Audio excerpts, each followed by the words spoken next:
Maris Racal, isinapubliko na ang relasyon nila ni Anthony Jennings. Usap-usapan ngayon sa showbiz world ang opisyal na pag-amin ni Maris Racal tungkol sa relasyon nila ng aktor na si Anthony Jennings.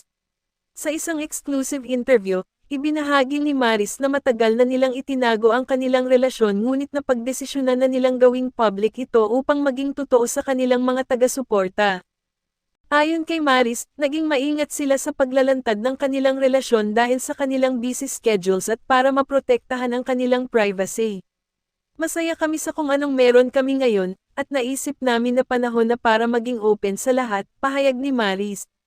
Samantala, masaya rin si Anthony na tanggapin ang relasyon nila ni Maris sa publiko. Sa isang Instagram post, nagbahagi siya ng larawan nilang magkasama at sinabing, "Finally, we can celebrate love openly. Thank you to everyone who supports us." Agad na nagbigay ng suporta ang kanilang mga fans at kapwa-artista.